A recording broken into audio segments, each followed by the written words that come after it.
Chapter 9. Adrift Over Strange Regions. Presently, Ghek pushed aside a door that opened from the stairway, and before them Tara saw the moonlight flooding the walled court, where the headless rykors lay beside their feeding troughs. She saw the perfect bodies, muscled as the best of her father's fighting men, and the females, whose figures would have been the envy of many of Helium's most beautiful women. Ah, if she could but endow these with the power to act, then indeed might the safety of the Panthan be assured. But they were only poor lumps of clay, nor had she the power to quicken them to life. Ever must they lie thus until dominated by the cold, heartless brain of the kaldane. The girl sighed in pity, even as she shuddered in disgust as she picked her way over and among the sprawled creatures toward the flier. Quickly she and Ghek mounted to the deck after the latter had cast off the moorings. Tara tested the control, raising and lowering the ship a few feet within the walled space. It responded perfectly. Then she lowered it to the ground again and waited. From the open doorway came the sounds of conflict, now nearing them, now receding. The girl, having witnessed her champion's skill, had little fear of the outcome. Only a single antagonist could face him at a time upon the narrow stairway. He had the advantage of position and of the defensive, and he was a master of the sword, while they were clumsy bunglers by comparison. Their sole advantage was in their numbers, unless they might find a way to come upon him from behind. She paled at the thought. Could she have seen him she might have been further perturbed, for he took no advantage of many opportunities to win nearer the enclosure. He fought coolly, but with a savage persistence that bore little semblance to purely defensive action. Often he clambered over the body of a fallen foe to leap against the next behind, and once there lay 5 dead kaldanes behind him. So far had he pushed back his antagonists. These kaldanes that he fought, nor did the girl awaiting them upon the flier, but Gahan of Gathol was engaged in a more alluring sport than winning to freedom, for he was avenging the indignities that had been put upon the woman he loved. But presently he realized that he might be jeopardizing her safety uselessly, and so he struck down another before him and turning leaped quickly up the stairway, while the leading kaldanes slipped upon the brain-covered floor and stumbled in pursuit. Gahan reached the enclosure 20 paces ahead of them and raced toward the flier. "Rise!" he shouted to the girl. "I will ascend the cable." Slowly the small craft rose from the ground as Gahan leaped the inert bodies of the rykors lying in his path. The first of the pursuers sprang from the tower just as Gahan seized the trailing rope. "Faster!" he shouted to the girl above, "or they will drag us down." But the ship seemed scarcely to move, though in reality she was rising as rapidly as might have been expected of a one-man flier carrying a load of 3. Gahan swung free above the top of the wall, but the end of the rope still dragged the ground as the kaldanes reached it. They were pouring in a steady stream from the tower into the enclosure. The leader seized the rope. "Quick!" he cried. "Lay hold, and we will drag them down." It needed but the weight of a few to accomplish his design. The ship was stopped in its flight, and then, to the horror of the girl, she felt it being dragged steadily downward. Gahan, too, realized the danger and the necessity for instant action. Clinging to the rope with his left hand, he had wound a leg about it, leaving his right hand free for his long sword which he had not sheathed. A downward cut clove the soft head of a kaldane, and another severed the taut rope beneath the Panthan's feet. The girl heard a sudden renewal of the shrill whistling of her foes, and at the same time she realized that the craft was rising again. Slowly it drifted upward, out of reach of the enemy, and a moment later she saw the figure of Turan clamber over the side. For the first time in many weeks her heart was filled with the joy of thanksgiving, but her first thought was of another. "You are not wounded?" she asked. "No, Tara of Helium," he replied. "They were scarce worth the effort of my blade, and never were they a menace to me because of their swords." "They should have slain you easily," said Ghek. So great and highly developed is the power of reason among us that they should have known before you struck just where, logically, you must seek to strike, and so they should have been able to parry your every thrust and easily find an opening to your heart. But they did not, Ghek, Gahan reminded him. Their theory of development is wrong, for it does not tend toward a perfectly balanced whole. You have developed the brain and neglected the body, and you can never do with the hands of another what you can do with your own hands. Mine are trained to the sword. Every muscle responds instantly and accurately, and almost mechanically, to the need of the instant. I am scarcely objectively aware that I think when I fight, so quickly does my point take advantage of every opening, or spring to my defense if I am threatened, that it is almost as though the cold steel had eyes and brains. You, with your kaldane brain and your rykor body, never could hope to achieve, in the same degree of perfection, those things that I can achieve. Development of the brain should not be the sum total of human endeavor. The richest and happiest peoples will be those who attain closest to well-balanced perfection of both mind and body, and even these must always be short of perfection. In absolute and general perfection lies stifling monotony and death. Nature must have contrasts. She must have shadows as well as highlights, sorrow with happiness, both wrong and right, and sin as well as virtue. Always have I been taught differently, replied Ghek. But since I have known this woman and you, of another race, I have come to believe that there may be other standards fully as high and desirable as those of the kaldanes. At least I have had a glimpse of the thing you call happiness, and I realize that it may be good even though I have no means of expressing it. I cannot laugh nor smile, and yet within me is a sense of contentment when this woman sings, a sense that seems to open before me wondrous vistas of beauty and unguessed pleasure that far transcend the cold joys of a perfectly functioning brain. I would that I had been born of thy race. Caught by a gentle current of air, the flier was drifting slowly toward the northeast, across the valley of Bantoom. Below them lay the cultivated fields, and one after another they passed over the strange towers of Moak and Nolak and the other kings of the swarms that inhabited this weird and terrible land. Within each enclosure, surrounding the towers, grovelled the rykors, repellent, headless things, beautiful yet hideous. A lesson those, remarked Gahan, indicating the rykors in an enclosure above which they were drifting at the time, to that fortunately small minority of our race which worships the flesh and makes a god of appetite. You know them, Tara of Helium. They can tell you exactly what they had at the midday meal 2 weeks ago, and how the loin of the thoat should be prepared, and what drink should be served with the rump of the Zitidar. Tara of Helium laughed, but not one of them could tell you the name of the man whose painting took the Jedak's award in the Temple of Beauty this year, she said. Like the rykors, their development has not been balanced.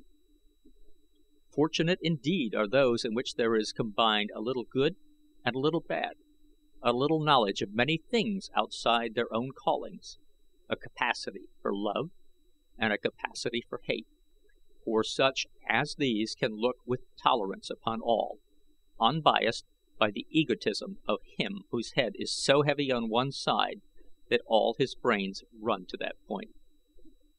As Gahan ceased speaking, Ghek made a little noise in his throat as one does who would attract attention. You speak as one who has thought much upon many subjects. Is it, then, possible that you of the red race have pleasure in thought? Do you know aught of the joys of introspection? Do reason and logic form any part of your lives? Most assuredly, replied Gahan, but not to the extent of occupying all our time, at least not objectively. You, Ghek, are an example of the egotism of which I spoke, because you and your kind devote your lives to the worship of mind. You believe that no other created beings think, and possibly We do not in the sense that you do, who think only of yourselves and your great brains. We think of many things that concern the welfare of a world. Had it not been for the red men of Barsoom, even the kaldanes had perished from the planet, for while you may live without air, the things upon which you depend for existence cannot. And there had been no air in sufficient quantities upon Barsoom these many ages, had not a red man planned and built the great atmosphere plant, which gave new life to a dying world. What have all the brains of all the kaldanes that have ever lived done to compare with that single idea of a single red man? Ghek was stumped. Being a kaldane, he knew that brains spelled the sum total of universal achievement, but it had never occurred to him that they should be put to use in practical and profitable ways. He turned away and looked down upon the valley of his ancestors, across which he was slowly drifting. Into what unknown world? He should be a veritable god among the underlings, he knew, but somehow a doubt assailed him. It was evident that these two from that other world were ready to question his preeminence. Even through his great egotism was filtering a suspicion that they patronized him, perhaps even pitied him. Then he began to wonder what was to become of him. No longer would he have many rykors to do his bidding, only this single one, and when it died, there could not be another. When it tired, Ghek must lie almost helpless while it rested. He wished that he had never seen this red woman. She had brought him only discontent and dishonor and now exile. Presently, Tara of Helium commenced to hum a tune, and Ghek, the kaldane, was content. Gently they drifted beneath the hurtling moons above the mad shadows of a Martian night. The roaring of the banths came in diminishing volume to their ears as their craft passed on beyond the boundaries of Bantoom, leaving behind the terrors of that unhappy land. But to what were they being borne? The girl looked at the man sitting cross-legged upon the deck of the tiny flier, gazing off into the night ahead, apparently absorbed in thought.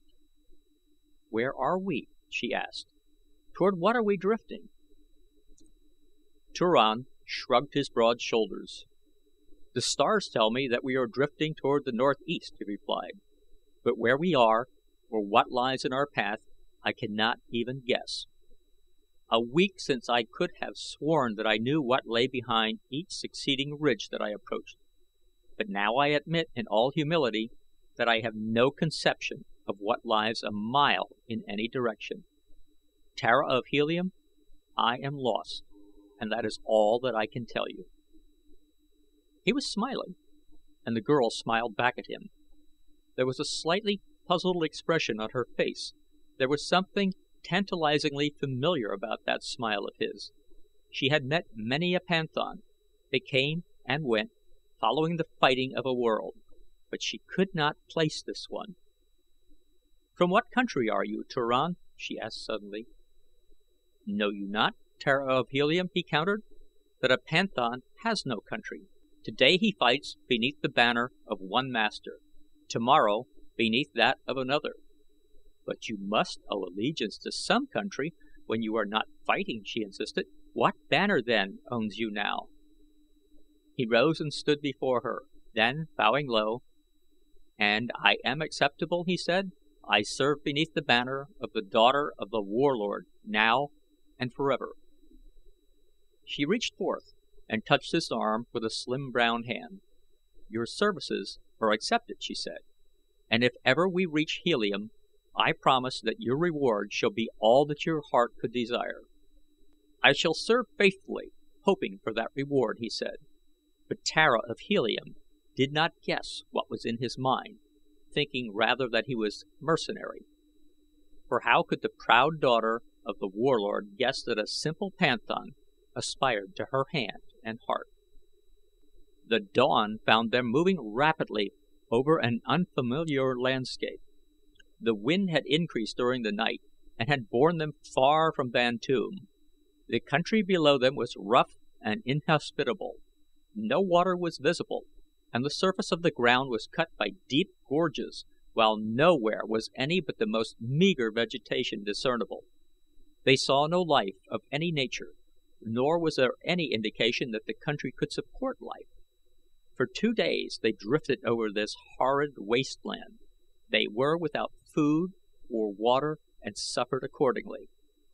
Ghek had temporarily abandoned his rykor after enlisting Turan's assistance in lashing it safely to the deck. The less he used it, the less would its vitality be spent. Already it was showing the effects of privation.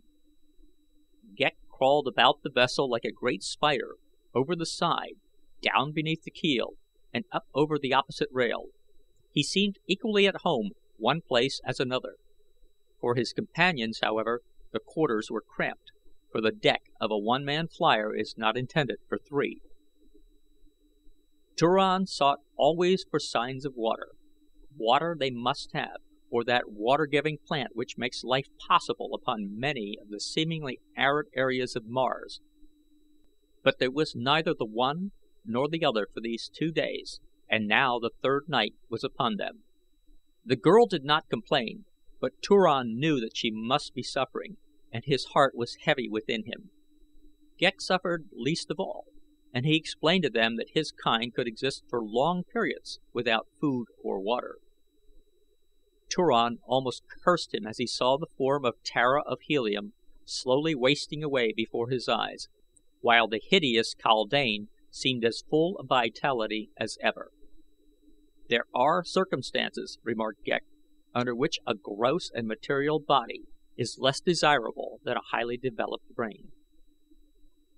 Turan looked at him, but said nothing. Tara of Helium smiled faintly. "One cannot blame him," she said. "Were we not a bit boastful in the pride of our superiority? When our stomachs were filled," she added. "Perhaps there is something to be said for their system," Turan admitted. "If we could but lay aside our stomachs when they cried for food and water, I have no doubt but that we should do so." "I should never miss mine now," assented Tara. "It is mighty poor company." A new day had dawned, revealing a less desolate country, and renewing again the hope that had been low within them. Suddenly Turan leaned forward, pointing ahead. "Look, Tara of Helium," he cried. "A city! As I am Turan the Panthan, a city!" Far in the distance the domes and walls and slender towers of a city shone in the rising sun. Quickly the man seized the control and the ship dropped rapidly behind a low range of intervening hills, for well Turan knew that they must not be seen until they could discover whether friend or foe inhabited the strange city. Chances were that they were far from the abode of friends, and so must the Panthan move with the utmost caution. But there was a city, and where a city was water, even though it were a deserted city, and food if it were inhabited. To the red man, food and water, even in the citadel of an enemy, meant food and drink for Tara of Helium. He would accept it from friends or he would take it from enemies. Just so long as it was there he would have it, and there was shown the egotism of a fighting man, though Turan did not see it, nor Tara, who came from a long line of fighting men. But Ghek might have smiled had he known how. Turan permitted the flier to drift closer behind the screening hills, and then, when he could advance no farther without fear of discovery, he dropped the craft gently to the ground in a little ravine, and leaping over the side made her fast to a stout tree. For several moments they discussed their plans, whether it would be best to wait where they were until darkness hid their movements and then approach the city in search of food and water, or approach it now, taking advantage of what cover they could, until they could glean something of the nature of its inhabitants. It was Turan's plan which finally prevailed. They would approach as close as safety dictated, in the hope of finding water outside the city, food too perhaps. If they did not, they could at least reconnoiter the ground by daylight, and then when night came, Turan could quickly come close to the city and in comparative safety prosecute his search for food and drink. Following the ravine upward they finally topped the summit of the ridge, from which they had an excellent view of that part of the city which lay nearest them, though themselves hidden by the brush behind which they crouched. Ghek had resumed his rykor, which had suffered less than either Tara or Turan through their enforced fast.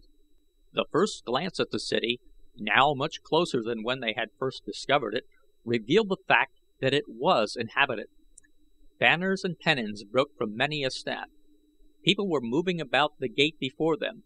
The high white walls were paced by sentinels at far intervals.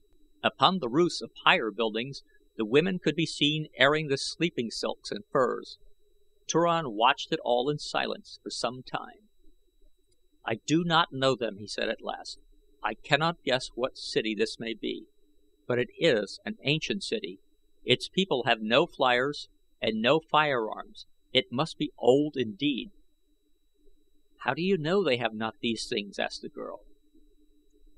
"There are no landing stages upon the roofs, not one that can be seen from here. While we were looking similarly at Helium we would see hundreds, and they have no firearms because their defenses are all built to withstand the attack of spear and arrow. With spear and arrow, they are an ancient people." "If they are ancient, perhaps they are friendly," suggested the girl. "Did we not learn as children in the history of our planet that it was once peopled by a friendly, peace-loving race?" "But I fear they are not as ancient as that," replied Turan, laughing. "It has long been ages since the men of Barsoom loved peace." "My father loves peace," returned the girl. "And yet he is always at war," said the man. She laughed. "But he says he likes peace." "We all like peace," he rejoined. "Peace with honor, but our neighbors will not let us have it, and so we must fight." "And to fight well, men must like to fight," she added. "And to like to fight, they must know how to fight," he said, "for no man likes to do the thing that he does not know how to do well, or that some other man can do better than he." "And so always there will be wars and men will fight," he concluded, "for always the men with hot blood in their veins will practice the art of war." "We have settled a great question," said the girl, smiling, "but our stomachs are still empty." "Your panthan is neglecting his duty," replied Turan, "and how can he with the great reward always before his eyes?" She did not guess in what literal sense he spoke. "I go forthwith," he continued, "to wrest food and drink from the ancients." "No," she cried, laying a hand upon his arm, "not yet. They would slay you or make you a prisoner.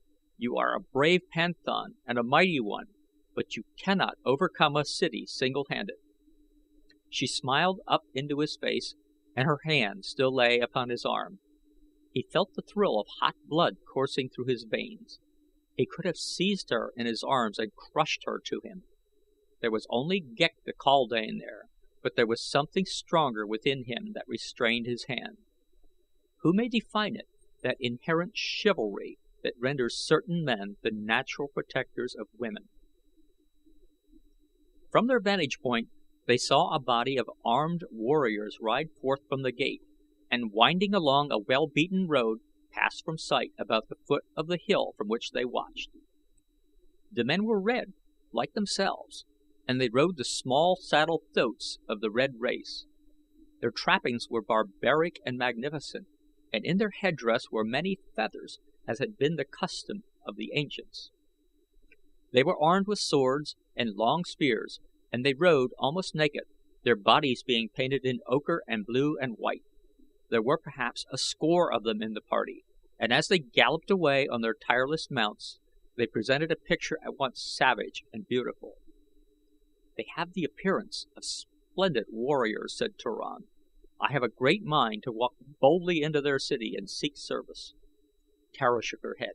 "Wait," she admonished. "What would I do without you, and if you were captured how could you collect your reward?" "I should escape," he said. "At any rate I shall try it," and he started to rise. "You shall not," said the girl, her tone all authority. The man looked at her quickly, questioningly. "You have entered my service," she said, a trifle haughtily. You have entered my service for hire, and you shall do as I bid you." Turan sank down beside her again with a half smile upon his lips. "It is yours to command, Princess," he said. The day passed. Ghek, tiring of the sunlight, had deserted his rykor and crawled down a hole he had discovered close by. Tara and Turan reclined beneath the scant shade of a small tree. They watched the people coming and going through the gate. The party of horsemen did not return. A small herd of Sititars was driven into the city during the day, and once a caravan of broad-wheeled carts drawn by these huge animals wound out of the distant horizon and came down to the city. It, too, passed from their sight within the gateway. Then darkness came, and Tara of Helium bid her Panthans search for food and drink, but she cautioned him against attempting to enter the city. Before he left her he bent and kissed her hand as a warrior may kiss the hand of his queen. This is the end of The Chessmen of Mars, Chapter 9. Chapter 9. Adrift over Strange Regions. Presently, Ghek pushed aside a door that opened from the stairway, and before them Tara saw the moonlight flooding the walled court, where the headless rykors lay beside their feeding troughs. She saw the perfect bodies, muscled as the best of her father's fighting men, and the females, whose figures would have been the envy of many of Helium's most beautiful women. Ah, if she could but endow these with the power to act, then indeed might the safety of the Panthan be assured. But they were only poor lumps of clay, nor had she the power to quicken them to life. Ever must they lie thus until dominated by the cold, heartless brain of the kaldane, avenging the indignities that had been put upon the woman he loved. But presently he realized that he might be jeopardizing her safety uselessly, and so he struck down another before him and turning leaped quickly up the stairway, while the leading kaldanes slipped upon the brain-covered floor and stumbled in pursuit. Gahan reached the enclosure 20 paces ahead of them and raced toward the flier. "Rise!" he shouted to the girl. "I will ascend the cable." Slowly the small craft rose from the ground as Gahan leaped the inert bodies of the rykors lying in his path. The first of the pursuers sprang from the tower just as Gahan seized the trailing rope. "Faster!" he shouted to the girl above, "or they will drag us down." But the ship seemed skipped. Their sole advantage was in their numbers, unless they might find a way to come upon him from behind. She paled at the thought. Could she have seen him she might have been further perturbed, for he took no advantage of many opportunities to win nearer the enclosure.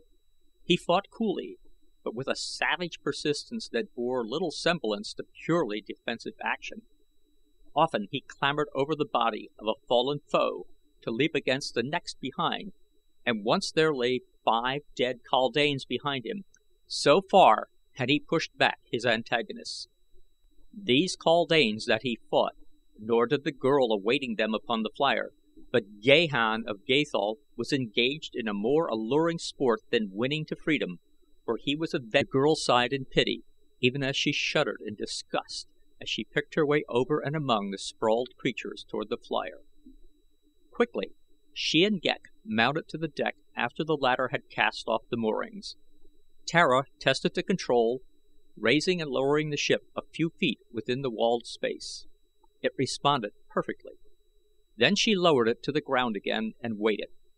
From the open doorway came the sounds of conflict, now nearing them, now receding. The girl, having witnessed her champion's skill, had little fear of the outcome. Only a single antagonist could face him at a time upon the narrow stairway. He had the advantage of position and of the defensive, and he was a master of the sword, while they were clumsy bunglers by comparison, scarcely to move, though in reality she was rising as rapidly as might have been expected of a one-man flier carrying a load of 3. Gahan swung free above the top of the wall, but the end of the rope still dragged the ground as the kaldanes reached it. They were pouring in a steady stream from the tower into the enclosure. The leader seized the rope. "Quick!" he cried. "Lay hold, and we will drag them down." It needed but the weight of a few to accomplish his design. The ship was stopped in its flight and then, to the horror of the girl, she felt it being dragged steadily downward. Gahan, too, realized the danger and the necessity for instant action. Clinging to the rope with his left hand, he had wound a leg about it, leaving his right hand